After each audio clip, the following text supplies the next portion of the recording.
Yo, yo, yo, what up, guys? It's me, Super Ninja Austin here, the host of the SNA podcast. Where's episode 7 for the AEW Collision review? And we're starting that right now. Up next, we got Christian Cage and Darby Allin having some fair share words on each other respectively, or maybe disrespectfully, to say the least. And then about how they're going to finish them tonight and beat them. And the same with Samoa Joe and his partner, the Golden Vampire. We're going to get to that later. And then also his tag partner, his Bullet Glove Gold tag partner, Switchblade Jay White, took a shot at the Peacock. What's his name?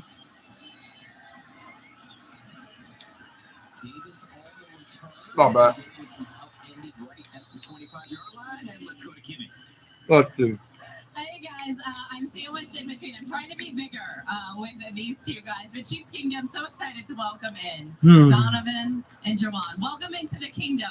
It's fun. I want to poke fun at you guys, but now that you're on our side, I have to be nice because you guys have been on the other side. You with Tampa, you most recently with Jacksonville. How good does it feel to be a part of Chiefs Kingdom, Donovan? Oh, it feels great. Obviously they bring a lot of love, a lot of passion into the stadium. They get pretty loud, and I'm just glad that we the home team now, so we get a lot of love. But they're great. Jawan, what do you think? Chiefs Kingdom, we're loud. But he told Jay White he's gonna hit him with a suplex so hard he's gonna send him straight to Hades. That's what he said. Glad to be here. Glad to be playing next to Donovan and such great players, and Coach Reed them doing a phenomenal job. It's a first-class organization, so I'm just glad to be here. All right, now Donovan, we spoke to you earlier this week, and we said you got any Kansas City spots, some good foods. You're like, I got a few spots. We've been in training camp. Now that you've broken camp, we got to get you some food recommendations. But you actually did something fun while in camp. You got food trucks for the whole team. Talk about how fun that was. Yeah, no, it was great. Everybody loved it. It was a nice little break in camp. I got it for the coaches, the players, the staff. We all got it. It's like, just wanted to make sure that we be able to give it back and show love. And but Switchblade told.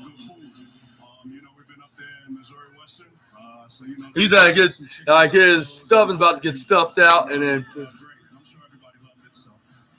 It looks fun. I was jealous. I was like, do we get food trucks today after this? Are you going to And get up next we got Samoa Joe coming out into the ring. He was about to enter the ring, but this guy the Golden Vampire, which looks like a fictional character from WWE 2K23 GM mode, he came out and surprisingly he was bringing the fight to the Samoan submission machine and started beating the living sense out of him, and he pushed the referee right out of the way. He went and he threw Samoa Joe in the ring, and then he hit him with the shining knee wizard right into the corner turnbuckle. And then that's what I was thinking when he was hit him with the fireman's position. I was like, this gotta be. And then he hit it with the GTS, which stands for Go to Sleep. And yes, sir, that's right.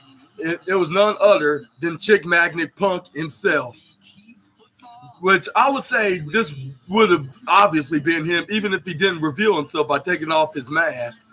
But anyways, CM Punk, it was CM Punk. He told Samoa Joe that challenge accepted, bitch. And then yep, that match is gonna be confirmed for the AEW Real World Heavyweight Championship at All In.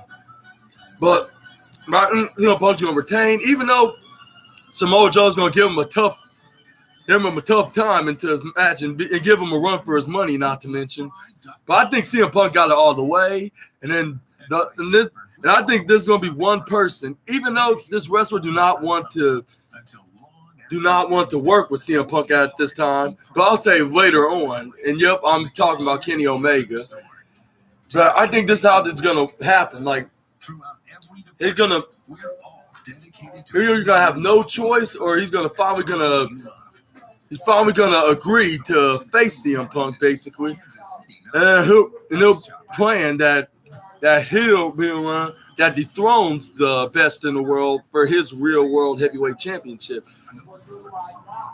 And then he'll do it like this, like you're bringing so much negativity and political arguments over a championship like that. Even though you really haven't lost the championship, but I'm actually going to bring some positive prestige into this championship, and then he'll just do that. But I think, yeah, that's what's gonna happen. That's only my prediction. Then again, but let me know about all of this down in the comments below. But let's go to the next. Let's go to the next list right here.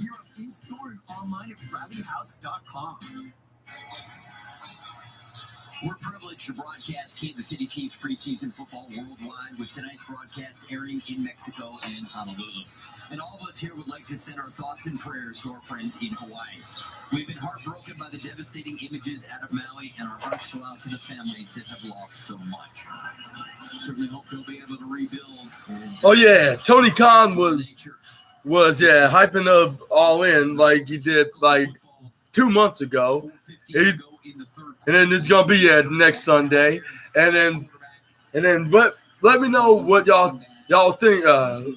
Let me know what y'all think about AEW All In too, about that too as well. And up next we do have Switchblade Jay White taking on. I want to see how do something I want to do. I know mathematician, but that seems pretty good. I mean, Tracy ain't a fat, but you want some. You consider that This Peacock boy named, Dalton Castle. That's what his name is, from Ring of Honor with his boy minions. It was Switchblade Jay White against the Peacock boy himself, Dalton Castle. And then now, I would say this match was just a filler match, just put on the show. Not too much of a filler match, just enough just to get some kind of some good mid-card match, just to add on the show. Yeah, nothing that exciting, but at the same time, still was a good match to watch. And we will all know that Switchblade Jay White's gonna win, right? Like it's very obvious. And then well, that's what happens when you run the ball well. You get that play fake that draws the linebackers in, that allows that window in the second level. Bushman comes up with the catch and nearly gets away from the ankle tackle. Like he took it outside.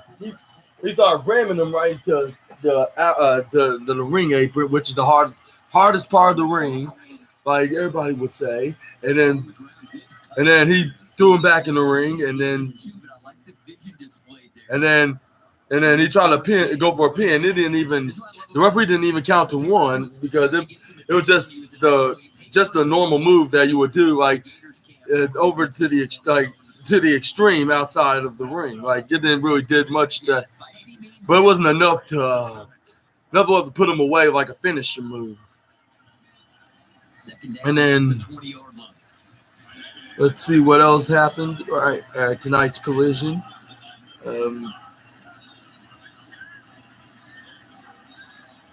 But Dalton Castle came back and got some defense, and then started fighting back at the Switchblade, and then started hammering him with fists right into his ribs and his back, and start elbowing the living shit out of it. Excuse my language.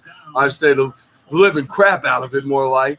And then he tried to hit him with some kind of a Alabama slam-a-majig, but it looked like going backwards. He tried to run up, Switchblade grabbed the ropes, he fly outside the ring, and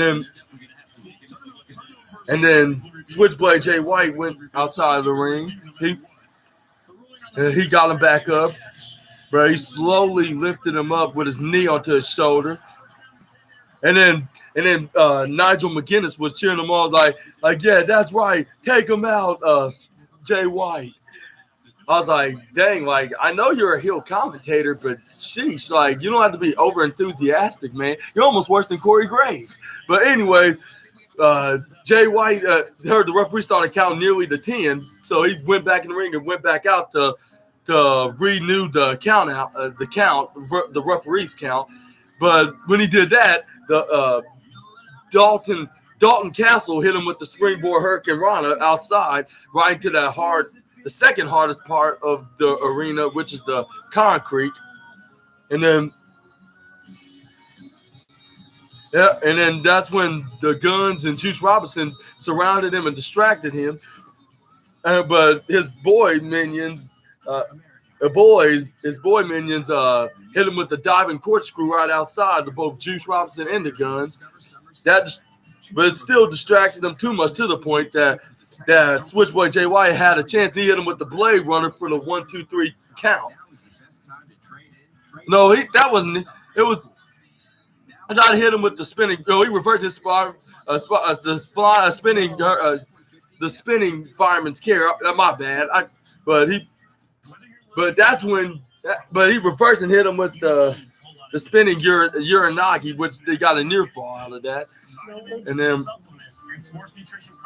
that's when he tried to hit him with the sleeper. But Dalton Castle starts stepping on his foot, and he tried to grab onto the ropes, but Jay White wasn't allowing him to do so. So he hit him with a snap sleeper suplex, and then that's when he tried to hit him with the Blade Runner, which he finally successfully hits. Which he successfully hit for the 1-2-3.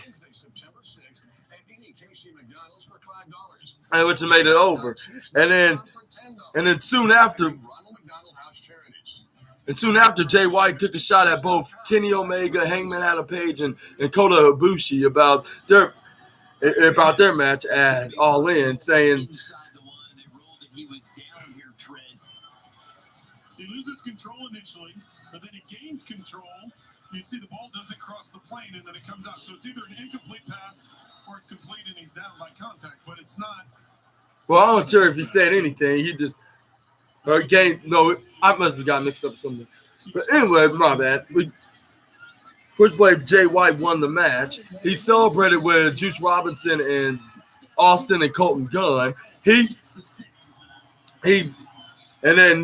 then this coming Wednesday, it'll be Juice Robinson and the Guns against Kenny Omega and the Young Bucks, which they're known as the Elite. And then up next we got on AEW Collision we have. I got a student ID from Ethiopia and I never did. Last week he had 3 catches for 42 yards. He gets the 1-yard touchdown catch. No, I'm right. He was interviewed by Tony Schiavone. He said he got a. He's like, I have a little message from my little old friend Kenny Omega. He thinks he's the god of pro wrestling. He does not want to be exposed into the biggest professional wrestling event of all time in Wembley Stadium, and I think, and he thinks that Kenny, and I think you, Mr. Omega, that you're doing the more of the. I think you're doing all this because you've been in this game for a decade now, but you perhaps been in for too long, or whatever that means. But he's like, you and your friends, and he's like Kenny and then Kenny and his friends deceive all you fans that he's literally gonna pull this off into the six-man match. Into this match, and then. But the Bullet Club Gold is But the Bullet Club Gold, the baddest faction in the professional wrestling, and you can bring K-Mad, Page, Kodo Boots. It doesn't matter who you're teaming with. Like it's gonna be me, Juice, and Kanulski. We're gonna completely dominate you, and we beat you before, and we're gonna beat you again. And that's when Juice Robinson had the microphone. You think this is funny? Hey kid, you think this is funny? You drive from Orlando to Jacksonville to beat the crap out of Kenny Omega and beat that. We did it in 2 minutes. And we sent Kenny Omega to the hospital. So what do you think we're about to do to you at the biggest pro wrestling show ever in history? I'm not sure that he'll actually completely brutalize him. Like it's not like he's some kind of enhancement talent or a small unskilled guy. So I would say I'm not sure dude did worse than what they already done, because like in kayfabe he's in the hospital probably halfway paralyzed, but that doesn't mean they can fully paralyze. I think that the Golden Elite's gonna pull this off, and I'll say they're gonna be, and then Bullet Club Gold's gonna be too cocky to the point that they think the Golden Elite's don't have no kind of plan up their sleeves that's gonna outpower their plan in their heel tactics into their 6-man tag match. But let me know y'all who you think that's gonna win at that 6-man tag match at All In and down in the comments. But well, we talked about it all night. The battles. I mean, now all of a sudden there's a battle of backup quarterback, right? Gabbert and Michelle both performing very well so far here in the preseason. We have up next. We have come on. To put this roster together.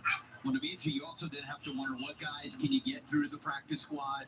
You're also looking at the waiver wire with other guys at certain positions. Oh yeah, the guns are like, we are better than the elite. We are better than the elite. Blah blah blah. And then that's when these three. Feel for that, right? And this is when these three barbaric dudes.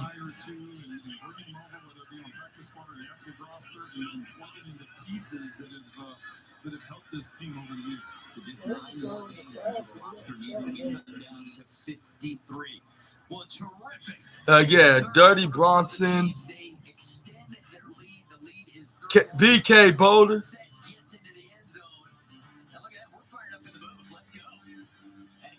Which they're called the Sippin' Sauce and Lemon Hawks, wherever that means. But they're these three barbaric gimmick wrestlers that challenged Juice Robinson and the Guns into a 6-man tag match, which they nearly beat them. But visit our website, see our results. Element and Thompson, a proven record of success. Your attention is precious. I'll say I gotta hand it to them. They gave them a worth of their time and a run for their money into that match, because it looked like they were easily gonna beat them, but Juice Robinson and Austin Colton Gunn had luck on their side, because letting you focus on you. That's the benefit of Blue.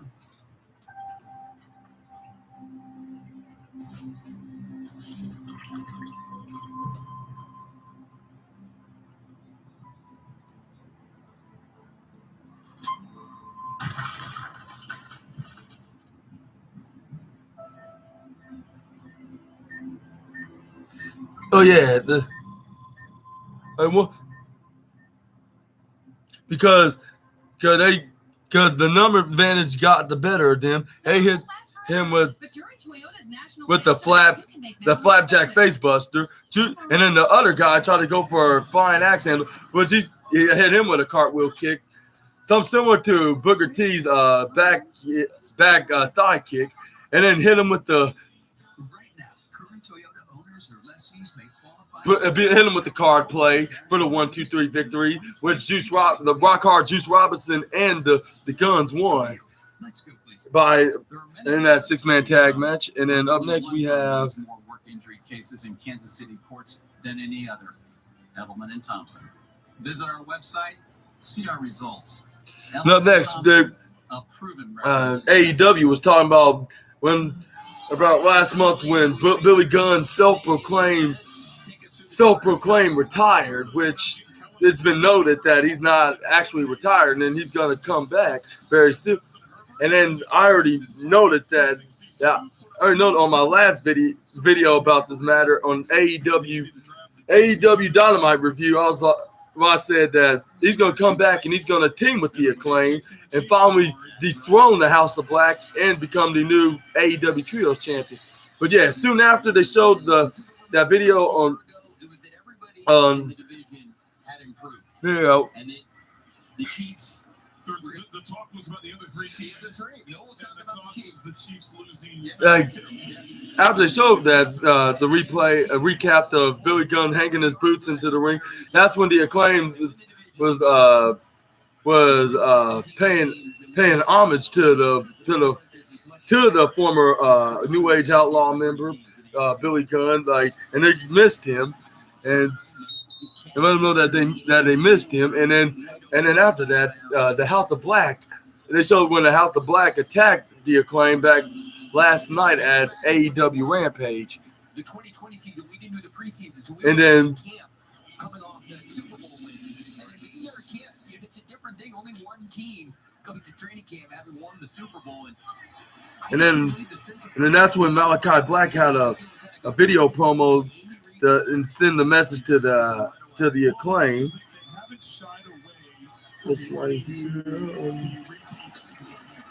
lot of times teams don't talk about that. They're like, let's say we're focused on week 1. We got Detroit. We're going to focus on the division, whatever that may be. And they go, you know what? We're talking about repeat. We want to repeat. That's what we do. We had Clark Hunt here earlier tonight. He brought it up. He did. Right at the end before he left. Just a little contact for you. Right into your living rooms. But yeah, Andy Reid hasn't shied away from it. Nobody has. That's what they talk about. That's what we're going to talk about. And then these basically, that's what he's doing. He was basically telling Billy Gunn that he's no longer the shadow that he once was, and like he's the shadow that he once was, and what. In the total history of the NFL, this thing keeps And I brought up to him when we had a chance to talk to him earlier in camp about history and where he is, and the fact that if you look at the numbers now and where he stacks up. And then some about like making a metaphoric statement or analogy, saying, I really don't know, like you getting very into. Tom's way ahead. He's like, we're still trying to get this done because they know they have the talent to get it done. They know they have the coaching staff to get it done. They've proven that they can get it done, and his motivation is this the history. He's like saying, yeah, you're the shadow you once was, and like all things, they're deceased, and they're reminded they're supposed to feel maggots growing through their head, and that they have suffocation of dirt in their lungs and dirt, so they would know that to be 6 feet deep. And they realized Billy Gunn, and then have nothing left. He's done his best work when he's been flushed out And then of the pocket. the father of As I said, I didn't father of prior to getting ready for this game tonight, and what did Malachi say? he's really impressed me. The size, the speed, the arm strength is to avoid the rush. And he's also a man of nothing, but a father in a valley of lies, and then he should rest in pain. I'm like, wow, that's the most heartless condolence I ever heard from a human being. Like, and besides, like, why are they making Billy Gunn sound like if he just died? If he, but he's supposedly retired. Like, yeah, like sometimes into the wrestling storyline, they just take it way too seriously. But yeah, y'all let me know about this matter down in the comments as well. Like, what kind of achievement they're trying to succeed in? Because I don't see nothing useful about this storyline about Billy Gunn possibly like he being brought up as a metaphoric dead person that is making a metaphoric statement about him, which is very meaningless to say the least. And then, and it's very unnatural if you know what I'm saying. But anyways, let's get to this. We're gonna go up next to Big Bill taking on.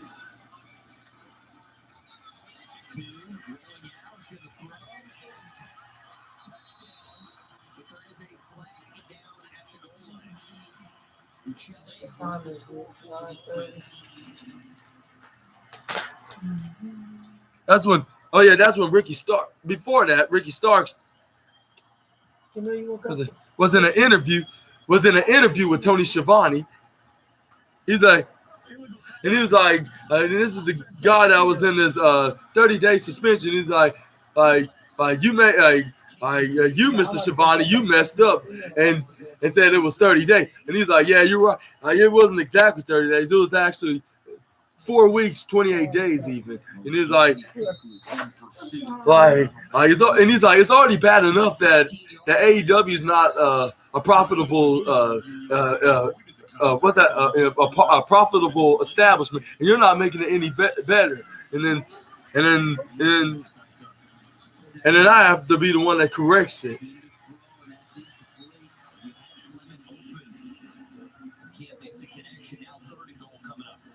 And before this, he also said, you whipped a 7-year-old Ricky the Dragon Steamboat just because he didn't help you win the match.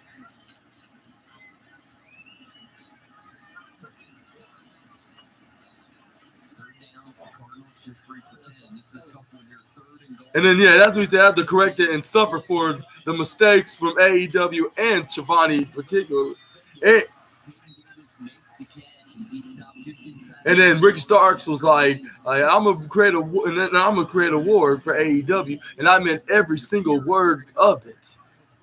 Well, that's always one of those on third down. And again, he said tonight, for those who attended watching at home, bring chaos into this ring.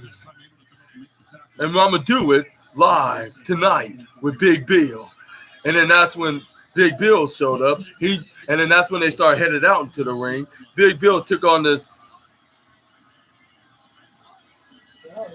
And that's when Big Bill took on this enhancement talent.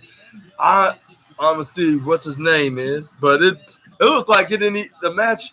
It looks like it was just a complete squash match. He was getting all the offense and then beating the complete shib out of this poor guy. And then he hits him with the choke slam for the 1-2-3 50. With the 1-2-3 50.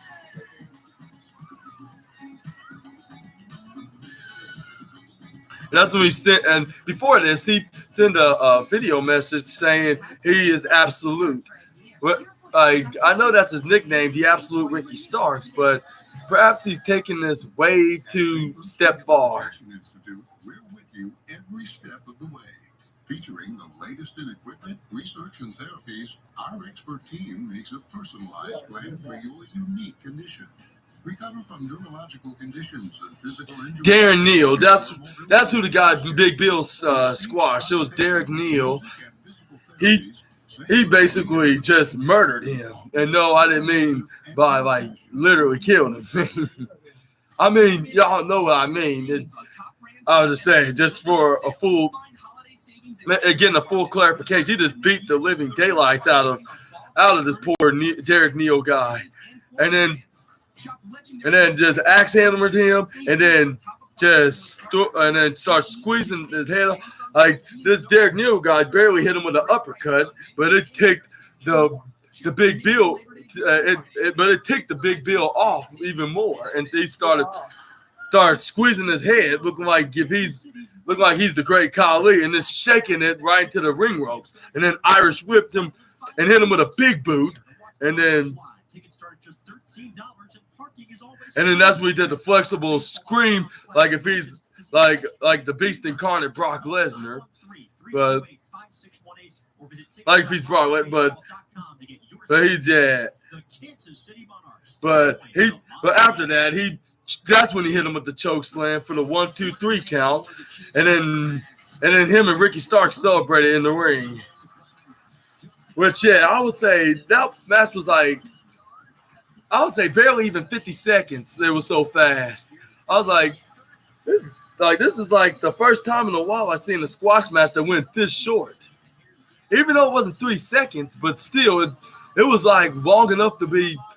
It was very, the point, like it was long enough to just to be like introduction. That's about it, like an introduction of an in-ring entrance.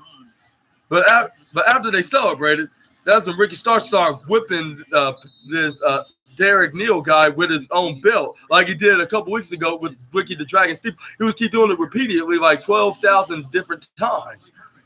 And then Ricky Starks told Big Bill to get his ass out of there, and which he did. And then Ricky Starks starts smiling maniacally, like which that clearly definitely shows his assigned as a heel now.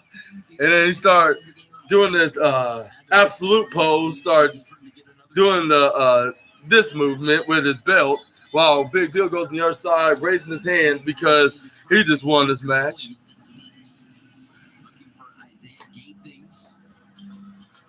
And then, what do you think about the stash between Ricky the Dragon Steamboat and Ricky Starks? Are they going to have some kind of a match later on in the future? I'm not sure about All In, but it could be All Out or Full Gear. But yeah, if y'all think if it's going to be either of them events on AEW, let me know in the comments down below. And then that's when they started hyping up Fighter Fest, which is this coming Wednesday on AEW Dynamite, like with matches with the likes of the Elite against one half of the Bullet Club Gold, not the Bullet Club Gold. I mean, three-fourths out of the Golden Bullet Club Gold, which is Rock Hard, Juice Robinson, and the Guns taking on Kenny Omega and the Young Bucks, and then AR Fox and Swerve Strickland against Darby Allin and Nick Wayne.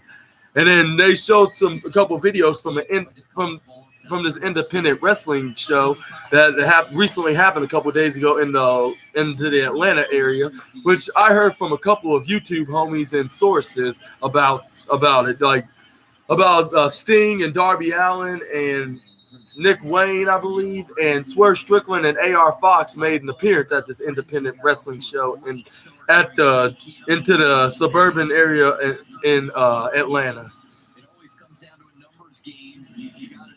They start showing like they continue their rivalry into the wrestling ring, and then Darby Allin came into the audience, and then that gave Sting enough time to choke out AR Fox with the bat, and then that's when Darby Allin hits him with the coffin drop, and then after that, Darby Allin, and then after they showed that, Darby Allin was giving both Swerve Strickland and AR Fox a message at Wembley Stadium, and over, I believe, 80,000 fans.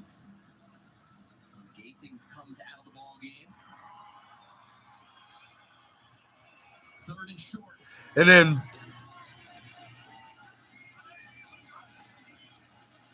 over 80,000. And I'm gonna put both of y'all asses in the coffin. And then you think Nick Wayne? He like, and then you're saying that Nick Wayne don't deserve to be here, don't y'all? And then that's when Nick Wayne told him, like, you think you could break into my home and nearly kill me like that? and this didn't have to be that man just to make a name for myself, and then Darby Allin was like AR Fox and Swerve, y'all gonna find out very soon. And then they're gonna do a tag match to hype up they're gonna have a tag match for their Fighter Fest show, for the closeout of the Go Home show for AEW's All In pay-per-view. And then up next we have Willow Nightingale taking on. The flag came at the end of the play.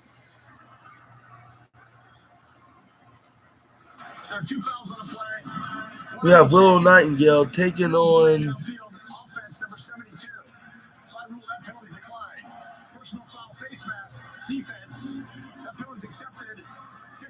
Diamante.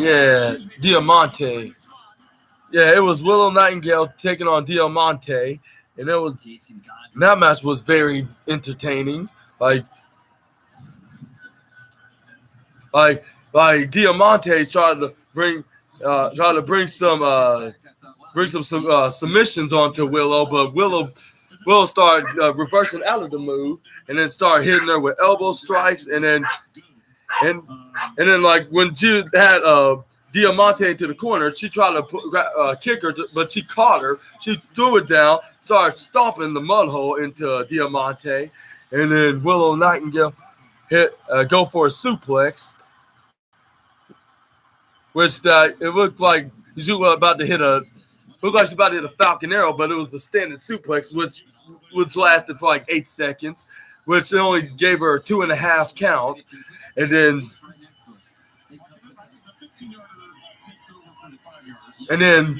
Diamante came back up and then started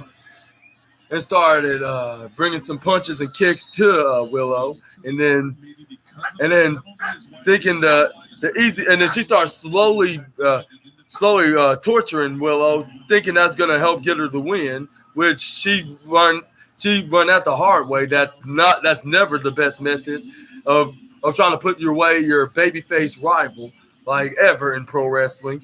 But yeah, she tried to start doing that, and then that's when she tried to go for the next best thing, started hitting forearms. But Willow started coming back. She tried to hit her with the sidewalk slam, but Diamante reversed, tried to hit the Black Widow, fine hits as a Black Widow on her, but that wouldn't work. So Willow sidewalk slammed her, and then Willow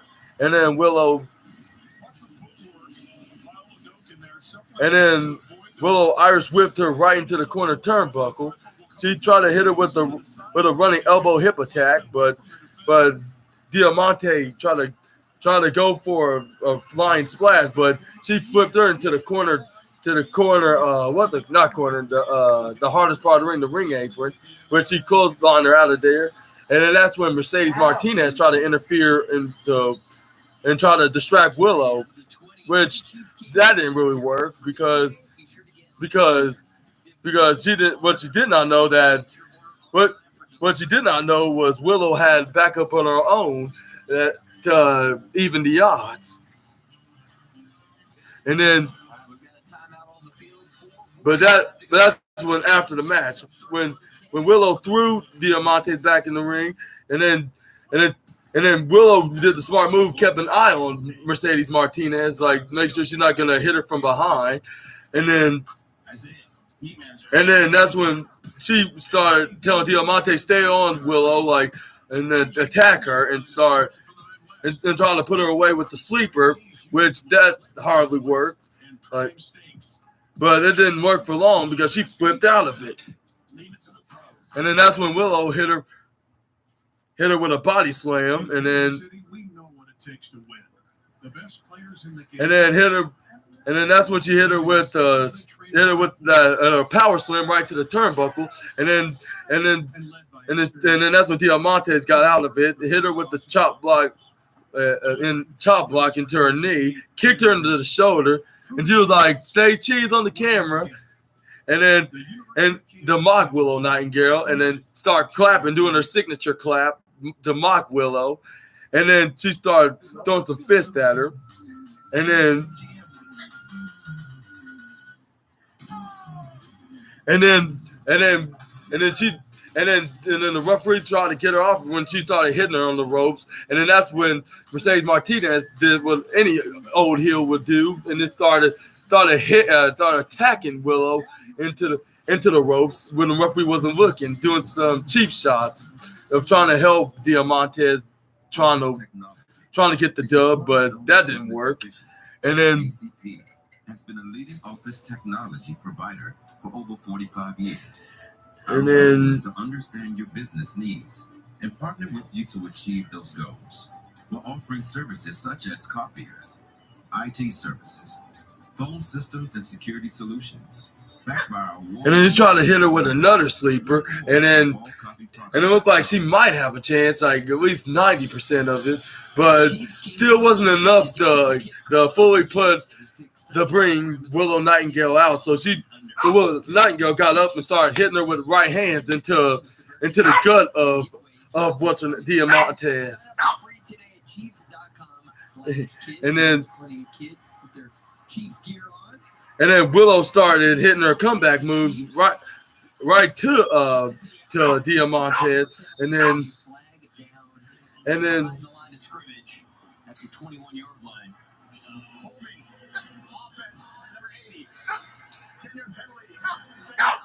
Willow was about to hit her signature. That's when Diamante elbows her right in the mid rope, made her go right into the bottom of the turnbuckles, and then starts stomping on her right in the face. And then that's when she double knees her right into the face. And then it looked like she was about to hit her finisher, which was put her with the spinning arm sliced bread, which was that nearly gave her the fall, but only 2.999 seconds, which that didn't also work. So she started being more and more frustrated. She tried to hit another move to put away the former New Japan Strong Women's Champion by put her on the side of the ropes, try to Irish whip her to the other side. Willow twist out and super kicked her. Try to hit her with the gut wrench. Bomb, but with Diamante reversed into the most devastating move in all of sports entertainment, the surprise roll up. And yes, that's a shout out to Simon Miller again. And then she kicked out of that. She rammed her right into the corner turnbuckle. Looked like a herd of buffaloes. And then she threw her right into the top rope. She started throwing fists and axe handles right into the back of Diamante. She tried to get rolled out of it. She picks her up, hit her with a sunset flip power bomb. But no, that didn't work. And then Willow hit her with a mid-rope missile drop kick right in front of the face of Diamante. And then she got back up. She gained some momentum. That's when Mercedes Martinez pulled her out of the ring. And then Willow's like, bring her back in here. Like, yeah, you're just scared that I could beat her just like it could be you. That's when that's when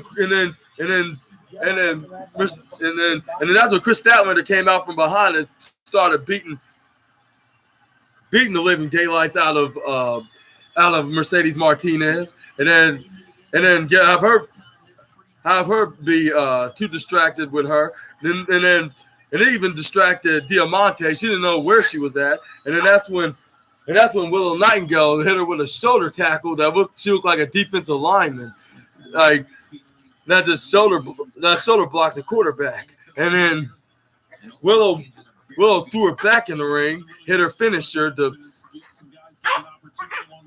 which was the gut wrench sit out power bomb, and then she got the 1, 2, 3, and then she won the match, and then she celebrated with the TBS champion Chris Statlander, and it looks like we're gonna see this match between Willow and Martinez, and then it's probably gonna be in the next probably week or so, yeah. But I would give this match I'll say this is like the second longest next to the main event. I would say it was a great match. It looked like if Darby Allin versus Christian Cage match wasn't the main event, I would say this would have definitely should have been main event at the show, because it was worthy of being in that card. Yeah, because it looked like if they were fighting for a championship, even though they weren't champion, like and haven't been champion for a long while. So, but it looks like they're ready to be into that category after this performance with Willow and Diamante. But yeah, I would give this match like a 4 stars. A 4 stars for being put together. And then I'll give this 4 stars alone. I'm not saying I'm giving the whole show 4 stars. But I'm saying alone this is the 4 stars out of the 5 for the match. But yeah, y'all let me know about this match down in the comments. And then up next we got FTR with their promo package video with them promoting their tag rubber match against the Young Bucks at All In of having a third trilogy match for the AEW World Championship match, for the AEW World Championship in their match at All In. And some say this could be a sign that FTR wants to team with CM Punk, SCM FTR, to take on the Elite into a future trios tag team match. But that'll probably take a long time before that will even happen. I'll say I would give it any time of 2024 before I would say I would give it at the end of 2024 than any time at the end of this year, because it's been noted that neither of the Elite, including Kenny Omega, wants to face CM Punk. But I think this tag match alone is going to be a very fantastic match, and I think it's gonna somewhat steal the show. Even though there's going to be plenty of matches that looks like show stealers, but I think this is going to be the most underrated show stealing event, a match of the event. Yeah. Yeah, like I just was waiting on this clean slate. And then they were praising the Young Bucks, saying they made the tag division into this sport and to this industry and to AEW altogether. They make it just as better. But next Sunday we're gonna go in there as champions and leave out as champions, and we're gonna show why we're the greater tag team into AEW.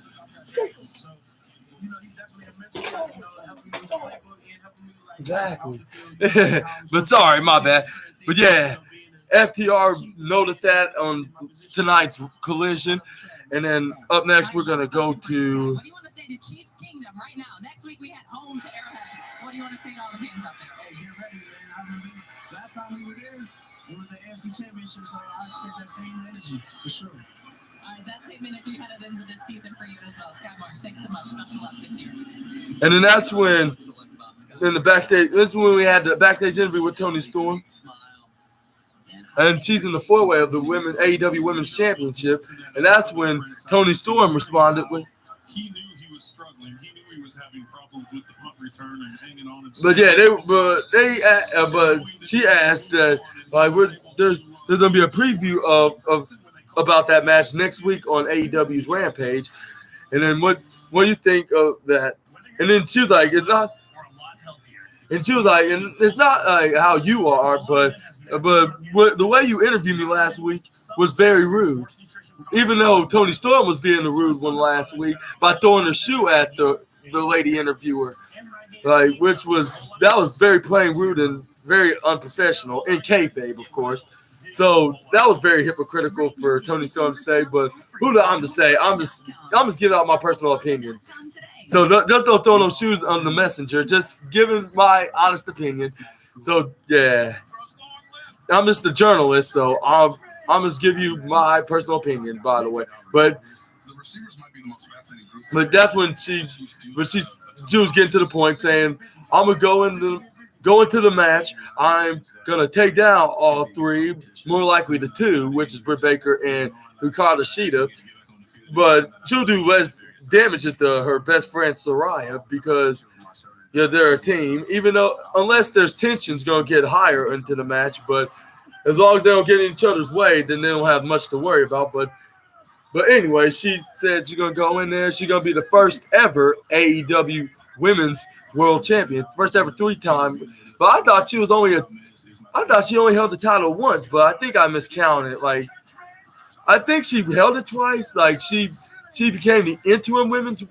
Yeah, because she won the tournament to became the interim women's world championship when Thunder Rosa got injured when she was teaming with Thunder Rosa as the Thunderstorm. Yeah, this is when she was a baby face, and then she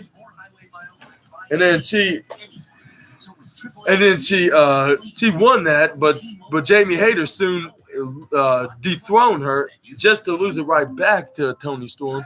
So that makes sense. Yeah, and then that means she's gonna be the first ever 3-time if she wins again, which I don't think that's gonna happen. Like, my prediction is between Hikaru Shida or Dr. Britt Baker DMD, which my number one prediction is Britt Baker. She's gonna walk in the Wembley Stadium as challenger, but she's gonna walk out as the third ever, next to Toni Storm and Hikaru Shida, as the 2-time AEW Women's World Champion.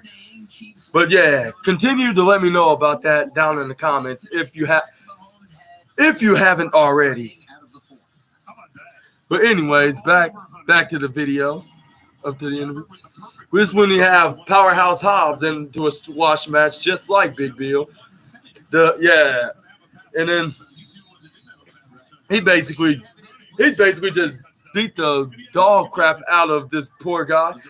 That's an enhancement talent, just like the Derek guy that Big Bill faced earlier. And then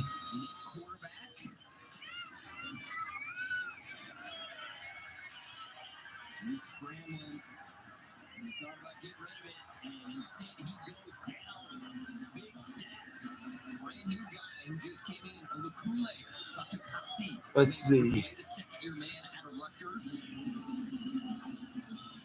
Kevin Koo, yeah, he just basically just annihilated this poor Kevin Koo guy.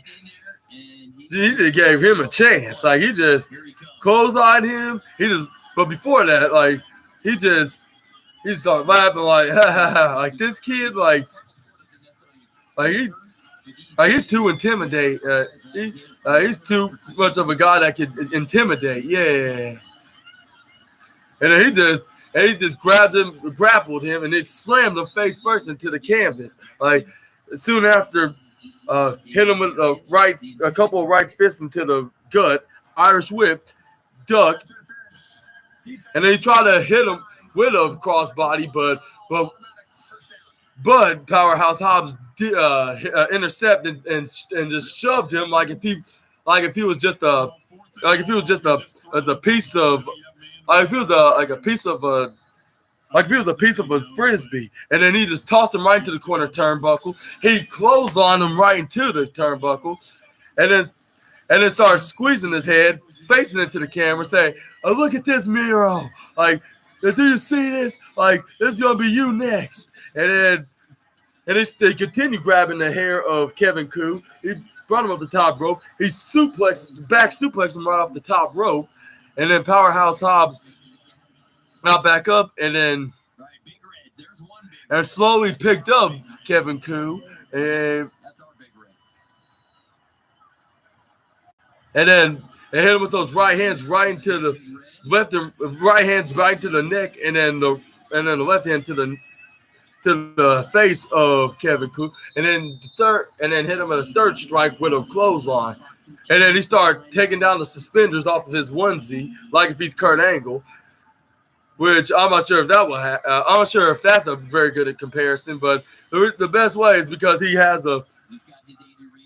It's because he's wearing a onesie. But anyways, he threw him right to the rope. Threw Kevin Crew right to the rope. He hit him with the double A spine buster for the 1-2-3 victory. And it looks like it was almost similar, but short, just a second shorter than the Big Bill versus that Derek. Thomas Aquinas High School. The Derek guy, yeah. These guys literally got here this week. Which was 1-2-3, and then after that, he hits him with the camel clutch, the mock Rusev, saying that he's more of a more powerful human being. That's like a very powerful entity, which I'm not sure if that could be possible. Just because you may be strong and dominant doesn't mean you're like a very powerful, undefeated entity. If that was the case, you would have retained your title against Wardlow like about 2 months ago. And then that's when Miro came off the screen, and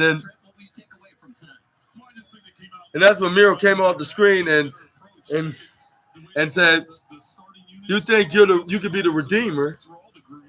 The defense, the starting unit came out, looked really good. And he's like, "You think that redeeming is gonna and relying on a book is gonna help you?" Or he said it like this, like, "You think that a book is gonna help you redeem your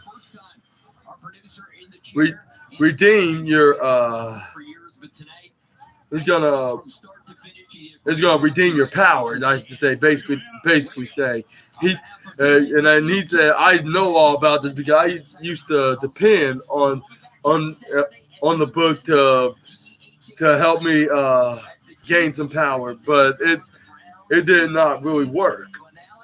I just surround myself with destructions and more destruction. Now the Redeemer walks alone, and how much more."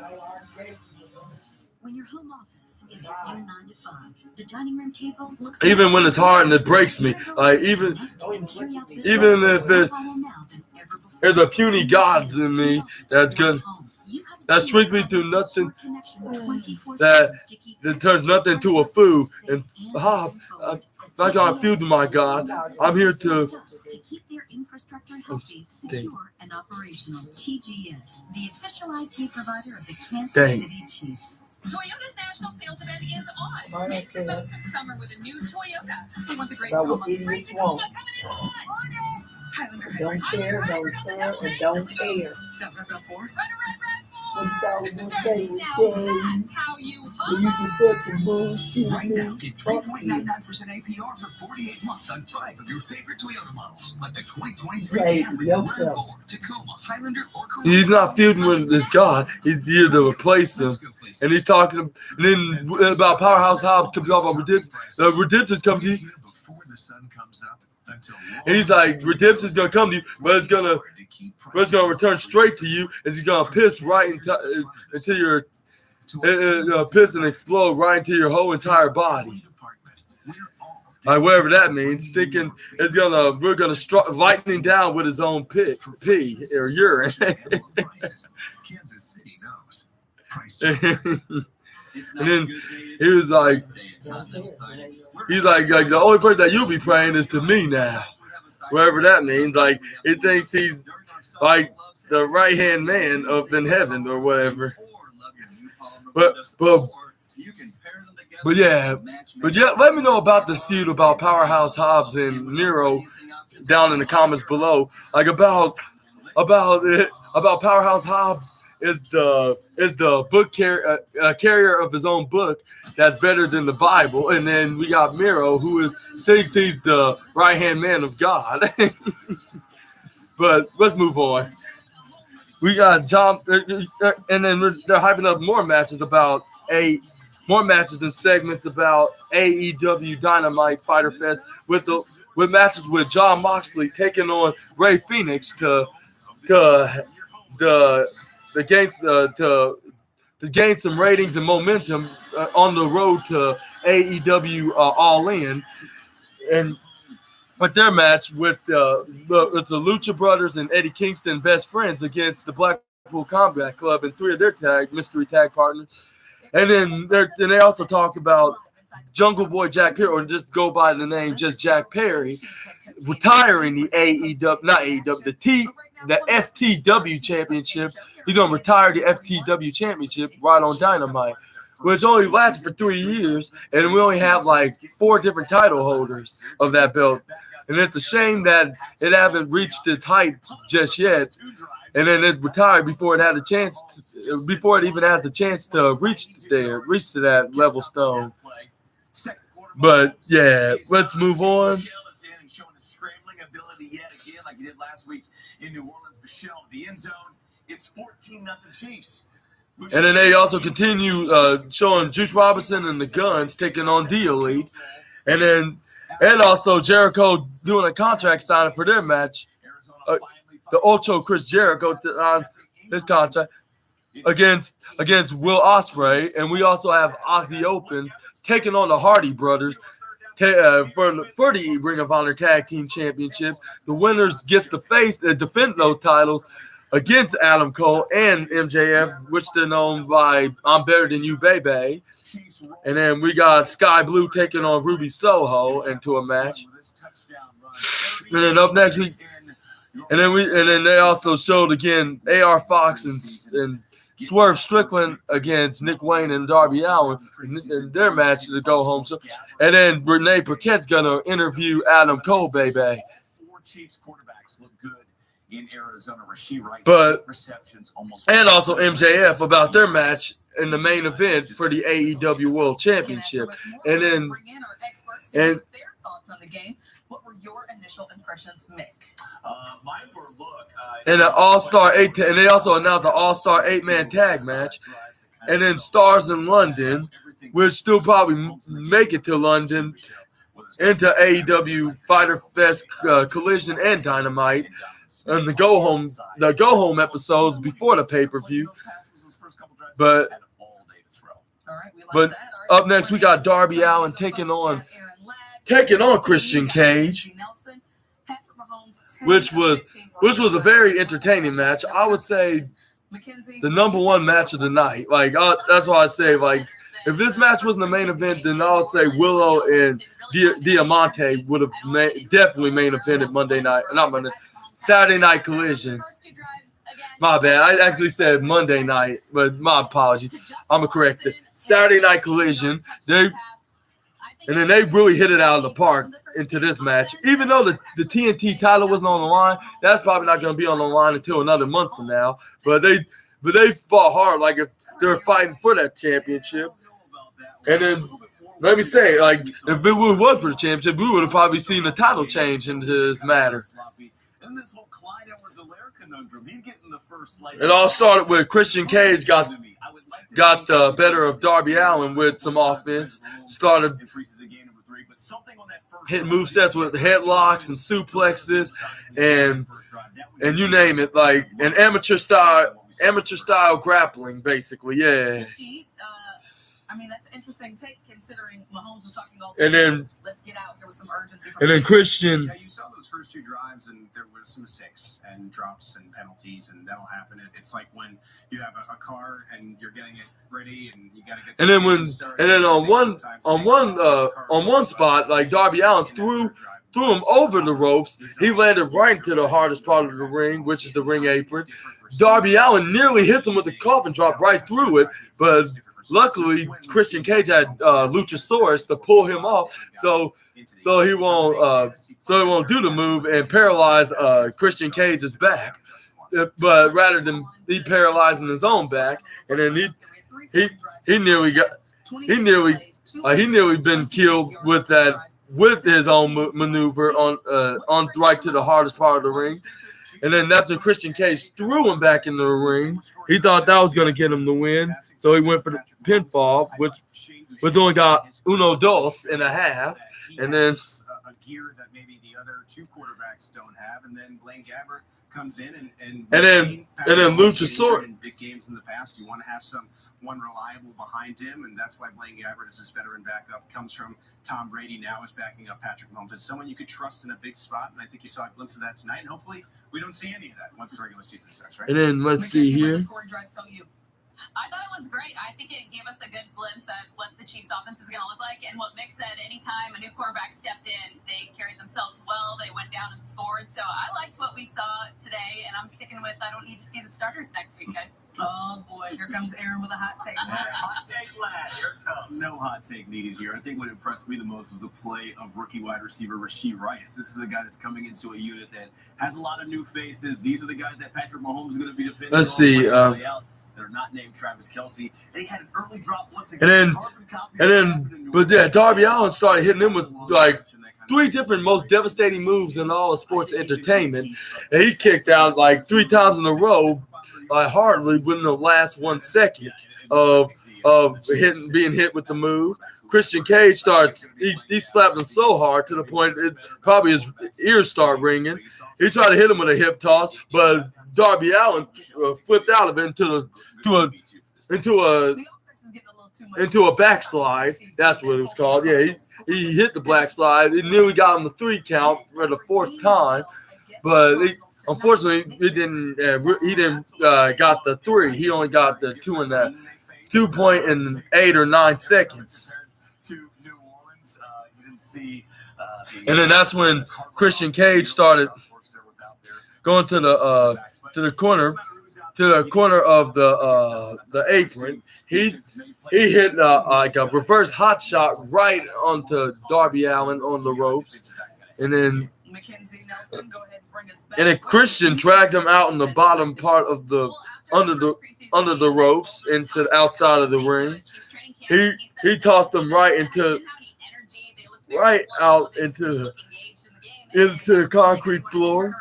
He knife edge chopped him right onto Barry Barricade, and then everybody booing him and basically saying he sucks, like they would do to any heel that's doing a pretty good job being a hateful heel.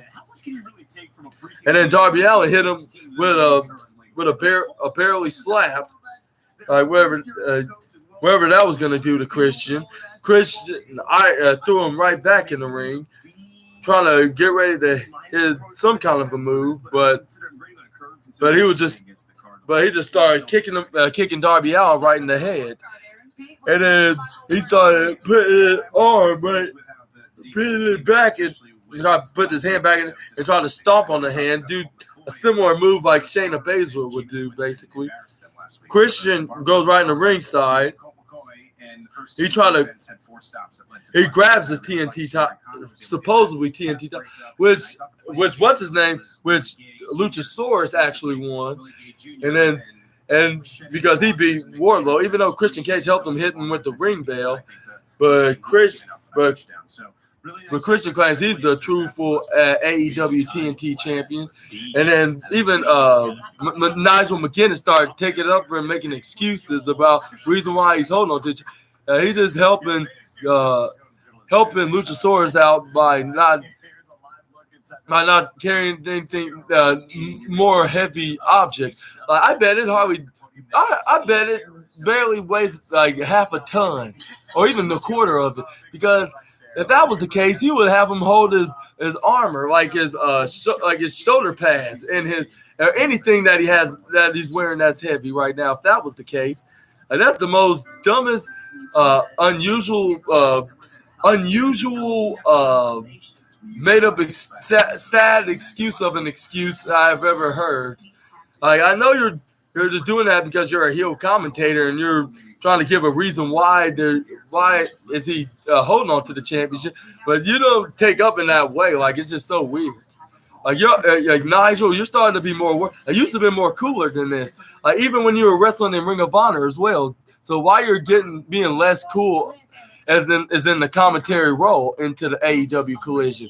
But that's a continuous question and a story for another day of asking these particular questions about Nigel McGuinness's heel commentary role.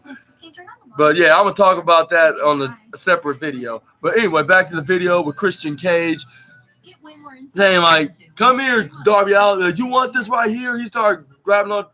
He holding on the AEW championship. He put it on the bottom corner of the turnbuckle, and then Darby Allin started coming over straight towards both Christian and the TNT championship, and then that sort of trapped him because Christian Cage hit him with a right hand, and then Christian Cage slowly got back in the ring. He started slowly kicking him, and then Christian Cage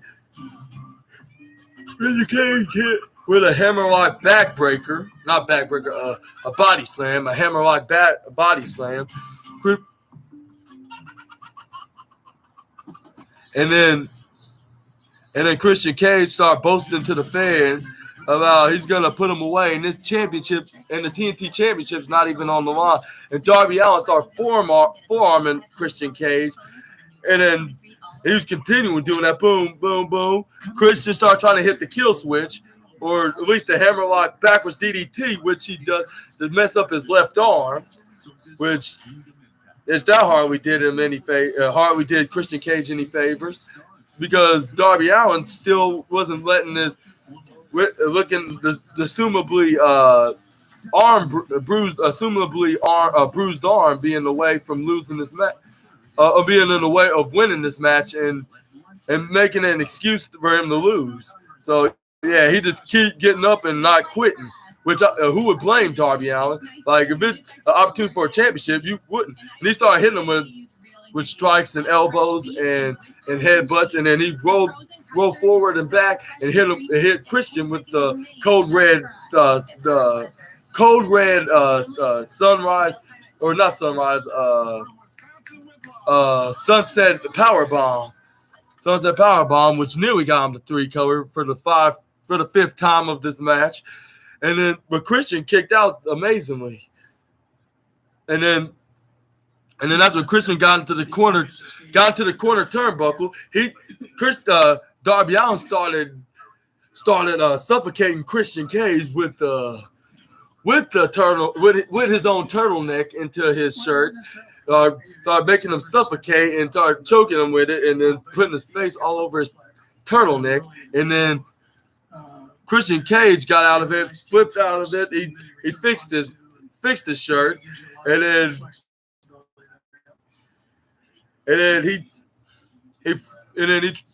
he pulled Darby Allin back in the corner, and then they doubled shoulder tackled, which they both went into the ground. And that's when the referee starts setting his double fall count in the ring. Continuity there, I guess, would be the word that you say. Just bringing things together and working off of each other. Probably only got the 7. I take that for the ones. He tried to hit and then that's when Christian he got back up. He hit and our message from the beginning is just make it hard for Veach. And that's when they both got up. Make those decisions, and they did that tonight, so that's a positive. And then that's when they start hitting punches and forearms on each other, like going back and forth, which the fans boo Christian Cage while the fans boo cheer Darby Allin into the process, into those typical heel and babyface punches, like where you hear the yays and boos. And then Christian Cage tripped over Darby Allin, and he kicked him right outside and into the corner. And that's when Luchasaurus tried to get involved when the referee wasn't looking, and then he hit him with a right hand out of nowhere. He basically waited for Darby Allin to at least expected him to hit him with a right hand. And then Christian Cage goes out in the ring.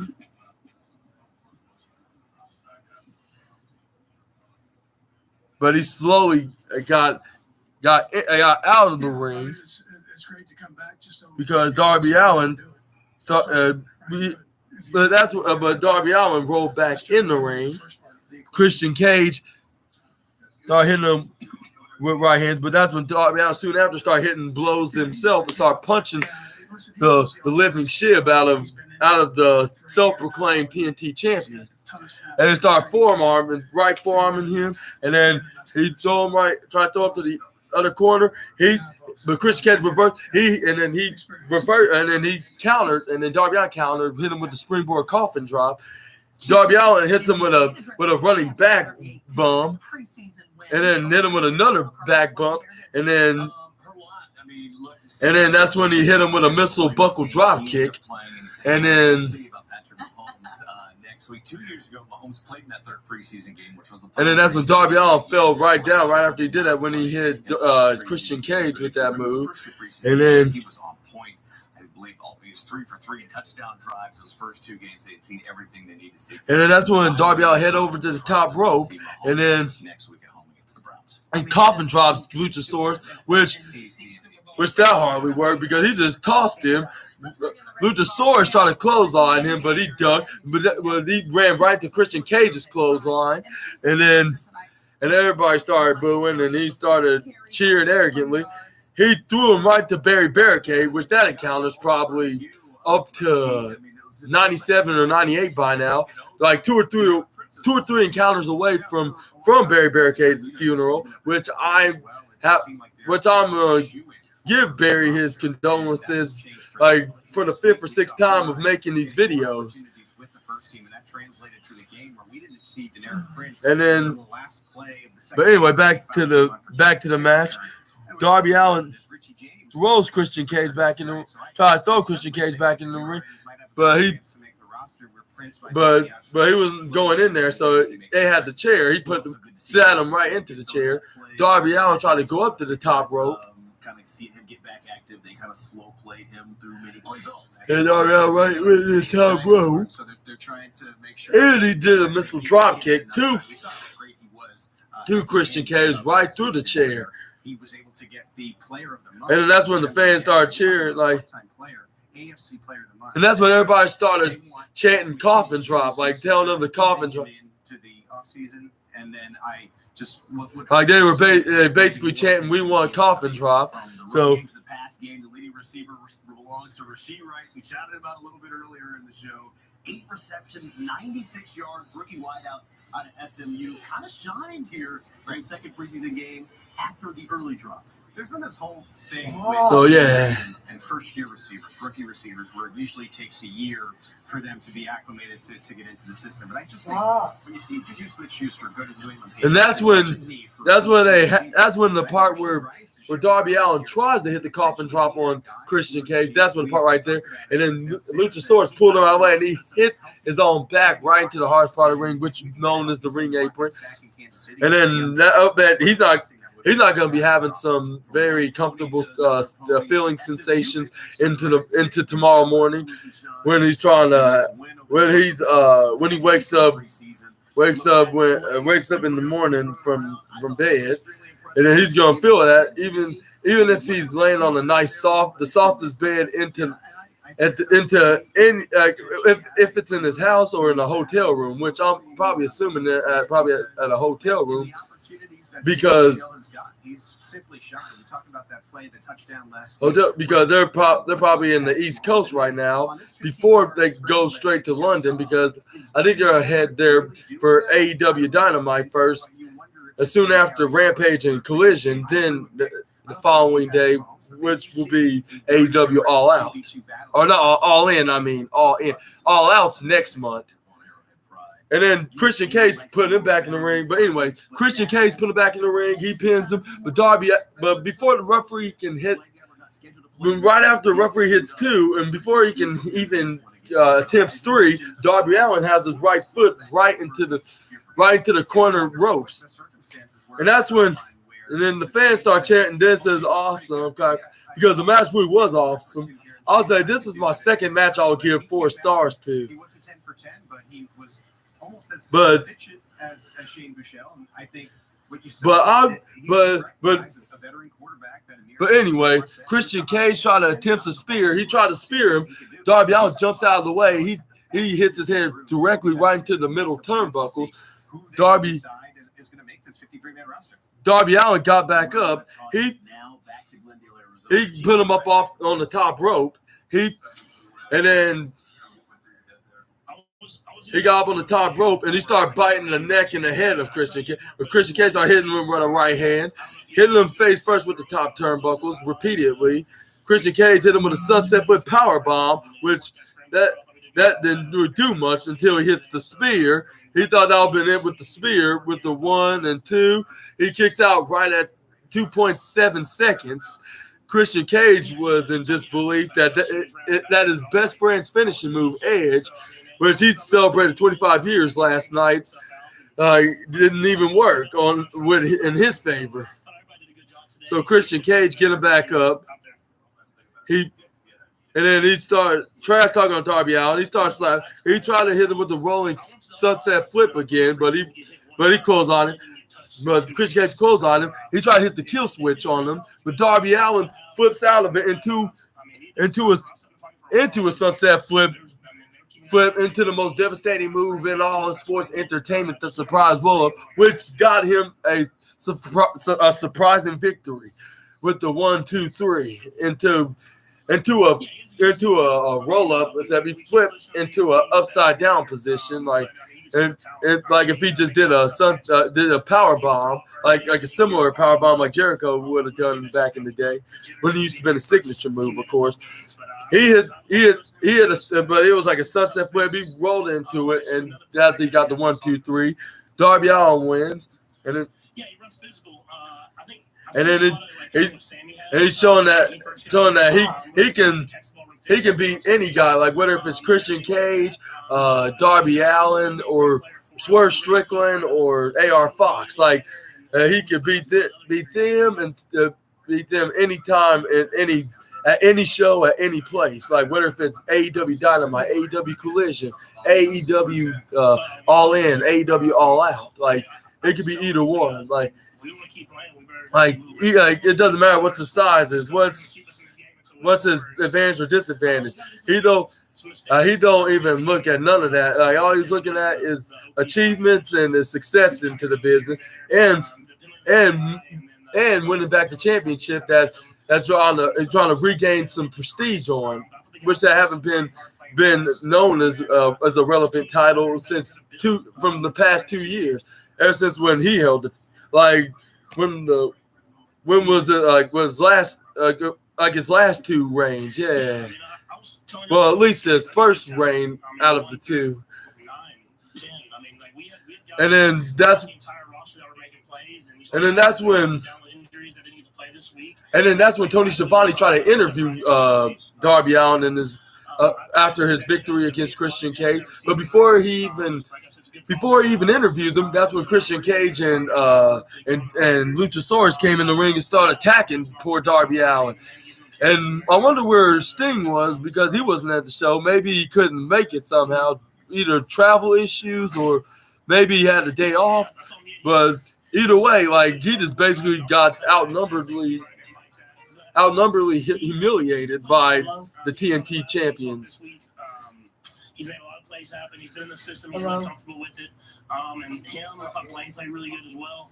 2 touchdown drives, and then Chris played really good at the end of the game. And so we take pride in that quarterback room and being able to step in and making plays happen. And I was proud of those guys. And then the worst of everybody in that play today. So that's a good they double teamed him. They basically massacred poor Darby Allin. And then Christian Cage started laying his sitting on beside Darby Allin. He put his elbow right into Darby Allin's shoulder, and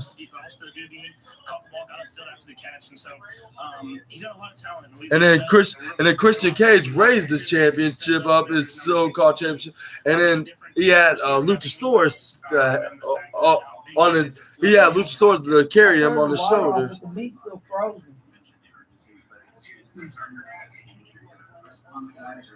But yeah, that was basically the end of the show of AEW Collision. Y'all let me know what y'all think about tonight's show down in the comments below. And I'll give tonight's show, because of these 2 matches, one with Willow Nightingale taking on Diamante and Christian Cage against Darby Allin. I was thinking about giving them 3.5 stars, but seeing for those two matches that look 4 stars worthy, I would give tonight's collision 4 out of the 5 stars. Yeah, into tonight's match into my opinion, of course. But yeah, y'all let me know about what y'all thought about tonight's AEW collision down in the comments below. I'm gonna see you all in the next video. I'm thinking about making a SNA podcast wrestling news video tomorrow, but if not, expect me to make a video this Monday for Monday Night Raw's review. But yeah, I'm gonna see you either way, whether if it's tomorrow or Monday, in the next video. And I hope you enjoyed this video. Comment, subscribe, share with your friends, and give me a huge thumbs up, and then comment about what you thought of anything about this video. I might give you a hearts up, and I'll see you all in the next video. Sass out. Sword protects me.